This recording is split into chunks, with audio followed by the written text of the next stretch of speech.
Pelo sinal da Santa Cruz, livra-nos Deus nosso Senhor dos nossos inimigos, em nome do Pai, do Filho e do Espírito Santo. Amém.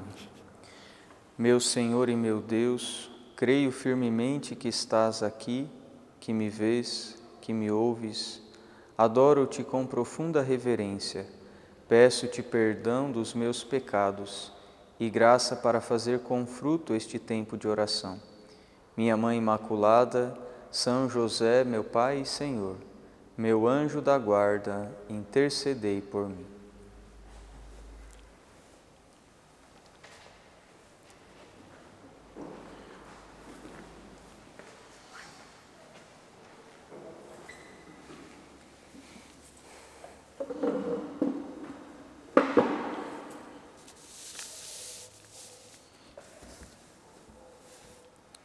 Cabe a nós agora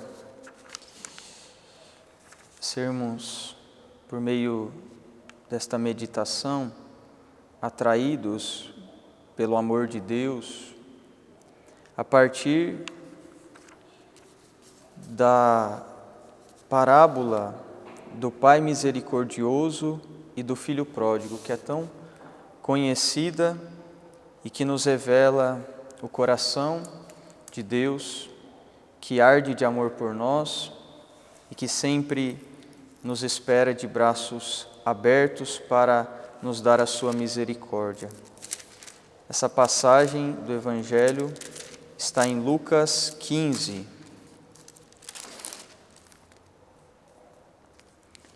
Lucas 15, a partir do versículo 11. Vou ler, então, essa passagem e depois vamos meditá-la. E Jesus continuou: Um homem tinha 2 filhos. O filho mais novo disse ao pai: Pai, dá-me a parte da herança que me cabe. E o pai dividiu os bens entre eles. Poucos dias depois, o filho mais novo juntou o que era seu, partiu para um lugar distante e ali esbanjou numa vida desenfreada tudo o que possuía. Depois que gastara tudo, chegou uma grande fome àquela região e ele começou a passar necessidade. Então foi pedir trabalho a um dos cidadãos do lugar, que o mandou a seu campo guardar os porcos. Ele queria matar a fome com a comida dos porcos, mas nem isso lhe davam. Então caiu em si e disse: Quantos empregados do meu pai têm pão com fartura, e eu aqui, morrendo de fome?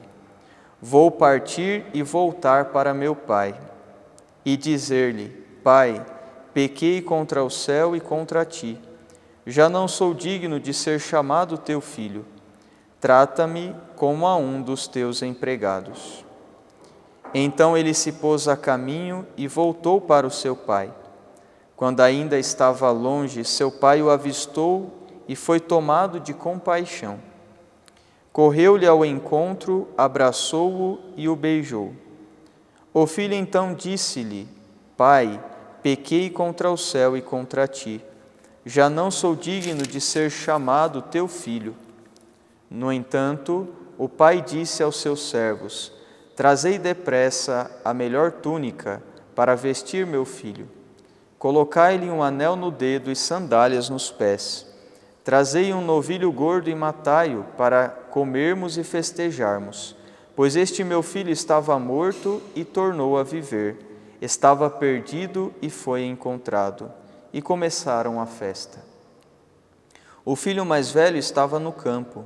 Ao voltar, já perto de casa, ouviu música e danças. Então chamou um dos criados e perguntou o que estava acontecendo.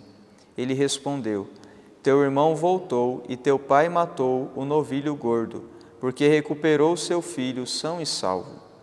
Ele, porém, ficou com raiva e não queria entrar.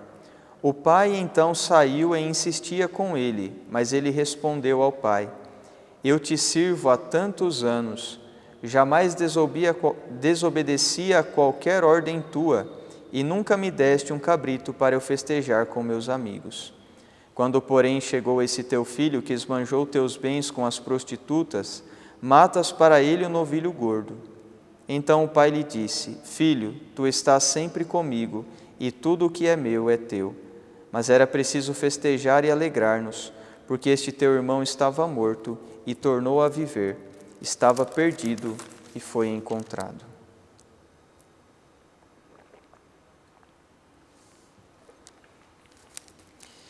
Vemos, então, nesta parábola que Jesus conta para falar da misericórdia, na figura do filho mais novo, como que o processo que acontece com todo pecador.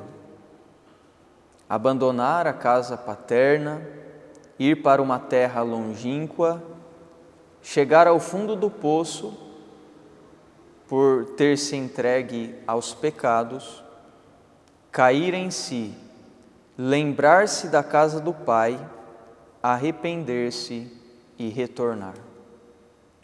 Isso acontece com todo pecador. E podemos dizer, toda vez que nós cometemos qualquer pecado e buscamos arrependidos a confissão, nós estamos seguindo esse trajeto do filho chamado pródigo, o filho mais novo daquele pai que, iludido com uma falsa ideia de liberdade, decidiu dar rédea solta a todos os seus apetites, sem os limites da estabilidade da casa do pai, da casa paterna. E assim também nós fazemos quando pecamos. Ele então achou que a sua liberdade consistia em se entregar aos seus apetites, se entregar aos seus desejos.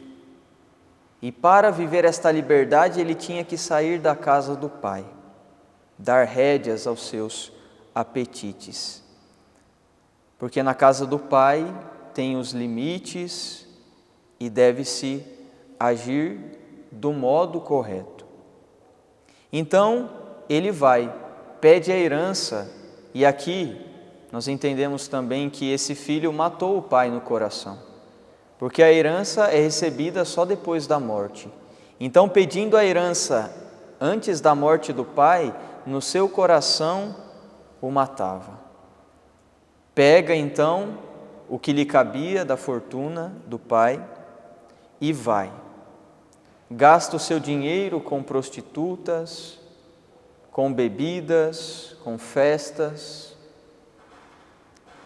E aí então, nós bem sabemos que os bens eles acabam. Ele chega a um momento que ele esbanjou tudo. E aí ele se vê numa extrema miséria. Ele percebe que desperdiçou os bens do pai e chegou a uma situação deplorável. Tanto que ele vai pedir emprego então, e o seu trabalho consistirá em cuidar dos porcos. Ele sente inveja dos porcos, porque os porcos comem a lavagem, e nem mesmo a lavagem lhe é concedida comer. E os porcos, para um judeu, eram animais impuros. Então, nem mesmo a lavagem do porco ele podia comer. Chegou de fato ao fim do poço. A situação mais deplorável. Ele se afastou da sua dignidade de filho. Ele não percebia que na casa do pai ele tinha tudo. Deixou sua casa. Foi para uma outra terra, ou seja, não cumpriu aquilo que eram os seus deveres, se afastou da sua dignidade, se afastou daquilo que era próprio da sua vida e quis então gastar tudo. E acontece que então, chegando a esta situação extrema, ele cai em si. E aí ele percebe, então, que na casa do seu pai é que ele era feliz. E que a tristeza tomou conta do seu coração justamente porque ele se afastou. Deixou de ser filho. Não que o pai o tivesse, digamos assim, tivesse esquecido dele, tivesse dito, este filho para mim não é mais meu filho, não. Nós bem ouvimos aqui que ao longe o pai o avistou, ou seja, o pai estava esperando esse filho voltar. O maior desejo do coração do pai era vê-lo retornando. E Deus honrou aquele pai, porque ele desejou que este filho se arrependesse, se afastou da sua dignidade. É então que todo o amor paterno derramado durante anos sobre aquele filho brilha nas trevas da sua alma, sob a forma de uma saudade, que se torna uma humilde conversão. Então ele cai em si, ele sente saudade da casa do Pai. Assim acontece com o pecador. Trazendo para a realidade prática, não é? Alguém que já experimentou o que é ser filho de Deus, alguém que viveu na igreja e que pôde celebrar os sacramentos, que pôde receber Jesus na Eucaristia e toda a graça e toda a alegria que provém da presença do Senhor, e depois se decide, então, numa falsa ideia de liberdade, gastar os bens, ou seja, se entregar aos prazeres. E aí sente a saudade da casa paterna e percebe que é na casa do Pai que se é feliz. São José Maria Escrivá, no ponto 64 de É Cristo que Passa, diz o seguinte: de certo modo, a vida humana é um constante retorno à casa do Pai. Retorno mediante a contrição, mediante a conversão do coração, que se traduz no desejo de mudar, na decisão firme de melhorar de vida e que, portanto, se manifesta em obras de sacrifício e de doação. Retorno à casa do Pai por meio desse sacramento do perdão, em que, ao confessarmos os nossos pecados, nos revestimos de Cristo e nos tornamos assim seus irmãos, membros da família de Deus. A nossa vida é um constante retorno à casa do Pai. Porque, sendo pecadores como somos, constantemente estamos a ofender o coração amoroso deste Pai. E precisamos sempre nos arrepender, ter verdadeira contrição, verdadeiro desejo de conversão, de mudança de vida, que se manifesta na capacidade de fazer sacrifícios e de se doar verdadeiramente, e por meio do sacramento da confissão é que se faz de fato este retorno. Quando nos colocamos então diante da pessoa do sacerdote, que é a própria pessoa de Cristo, a imagem que nós devemos trazer à mente é a imagem deste Pai de braços abertos. O Pai que nos esperava para ir ao seu encontro arrependidos. Um Pai que esperava ardentemente nos dar um abraço e nos restituir a dignidade de filhos. É bonito que aquele pai, ele nem quer ouvir a declaração de pedido de perdão do filho, ele meio que interrompe, não é?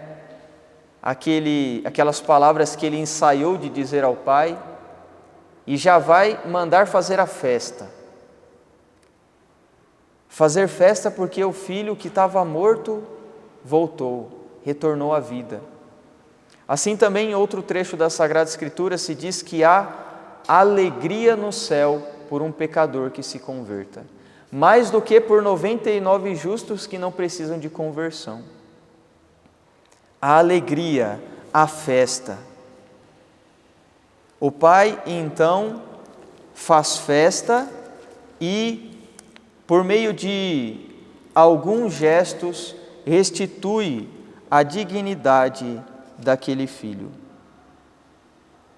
Ele, então, o acolhe com um abraço, ele, então, correu-lhe ao encontro, abraçou-o e o beijou. Ele disse, então: trazei depressa a melhor túnica para vestir meu filho, reveste das vestes de filho. Colocai um anel no seu dedo e sandália nos pés. Trazei um novilho gordo e matai-o para comermos e festejarmos. Pois este filho meu estava morto e tornou a viver, estava perdido e foi encontrado. Assim, cada vez que nos confessamos, há uma festa no céu, e o Senhor nos restitui a nossa dignidade de filhos, dando-nos novas vestes, as vestes próprias de Jesus, nosso Senhor, colocando anel no nosso dedo, sinal da aliança que faz conosco, sandálias nos nossos pés. Deus espera-nos como o Pai da parábola, de braços abertos, ainda que não o mereçamos. O que menos importa é a nossa dívida. Deus não está preocupado com a nossa dívida. Como no caso do filho pródigo, basta simplesmente abrirmos o coração, termos saudades da casa paterna, mergulhar-nos e alegrar-nos perante o dom divino de nos podermos chamar e ser verdadeiramente filhos de Deus, apesar de tanta falta de correspondência da nossa parte. Nós muitas vezes não correspondemos ao amor de Deus por nós, mas se nós constantemente nos arrependemos e voltamos à casa paterna, nós podemos experimentar de fato o que é ser filho. E nisso consiste a nossa felicidade, em sermos filhos de Deus. Nós poderíamos perder tudo nessa vida. Poderíamos perder a nossa saúde, poderíamos perder a nossa família, os nossos bens materiais, poderíamos ser um Jó da vida, que perdeu tudo. Mas se nós nos lembrarmos, ao menos por um instante, que somos filhos de Deus, nós já temos motivo para sermos verdadeiramente felizes e para que uma alegria verdadeira tome conta do nosso coração e não sobrevenha a tristeza. Nós percebemos que quando ele vai e então se entrega ao pecado, o que vem é a tristeza. Quando ele volta, o que ele retoma é a alegria. O caminho de retorno à casa paterna se dá pela confissão. Experimentar a misericórdia do Pai deve nos levar a querer também que os outros experimentem essa misericórdia. Então, quanto mais nós experimentamos o perdão de Deus, mais nós somos também impelidos a fazer com que os outros experimentem o perdão. E isso começa por aqueles que mais próximos de nós estão, nossos familiares, nossos amigos mais próximos, nossos colegas de trabalho, todos que encontrarmos. Tem que haver um verdadeiro desejo de trazer todos para esse abraço paterno. E quantas pessoas nós conhecemos que são um filho pródigo, que precisa retornar à casa do pai. São um filho que matou o seu pai no coração e estão esbanjando os seus bens, entregues aos prazeres, entregue às suas tendências más, a uma vida desordenada. E nós precisamos rezar por essas pessoas, falar de Deus para elas e atraí-las também ao confessionário. Se aprendermos a fazer o papel do filho pródigo, muitas vezes receberemos a misericórdia divina e então saberemos viver a misericórdia com os outros e amar a sua liberdade, como pai da parábola. Porque aqui nós temos a figura também do filho mais velho. O filho mais velho não entrou na dinâmica da alegria e da festa pelo retorno do irmão. E isso pode acontecer conosco na igreja. Às vezes, na nossa caminhada de fé, ao olharmos para alguém que se converteu há pouco tempo, depois de ter vivido uma vida devassa, uma vida entregue aos prazeres, em vez de se alegrar com o retorno desse filho que estava morto e voltou à vida, nós podemos sentir aquilo que sentiu o irmão mais velho. E não deve ser assim. Nós precisamos entrar nesta dinâmica da misericórdia. Se Deus sempre está pronto a perdoar todo pecador arrependido, por que nós insistimos tantas vezes em não compreender as pessoas, em não sermos misericordiosos com elas, em não nos alegrar pelas pessoas que retornam à casa paterna? O filho não quis participar da festa. Ele sentiu inveja do irmão e ele então não soube compreender e perdoar o seu irmão. Só porque ele estava sempre com o pai e o seu irmão tinha se afastado do pai, ele se vê no direito de julgar e não é capaz de compreender e perdoar. Não aceita os erros do seu irmão. Nós precisamos nos esforçar por mergulhar na misericórdia de Deus de tal modo que o nosso coração entre nesta dinâmica de misericórdia e perdão, para que assim, ao olhar para todas as pessoas, nós tenhamos esse olhar do Pai. E termino com uma frase, um texto do Papa Francisco. A parábola termina deixando o final suspenso. Não sabemos o que o filho mais velho decidiu fazer. A parábola terminou assim. Não sabemos se depois ele se arrepende desta postura, quer entrar na festa, quer festejar. É isto um estímulo para nós. Este Evangelho ensina-nos que todos temos necessidade de entrar na casa do Pai e participar da sua alegria, na festa da misericórdia e da fraternidade. Irmãos e irmãs, abramos o nosso coração para sermos misericordiosos como o Pai. Que Deus nos dê esta graça, de sempre experimentarmos a sua misericórdia e também sermos instrumentos da misericórdia na vida de todos que encontrarmos.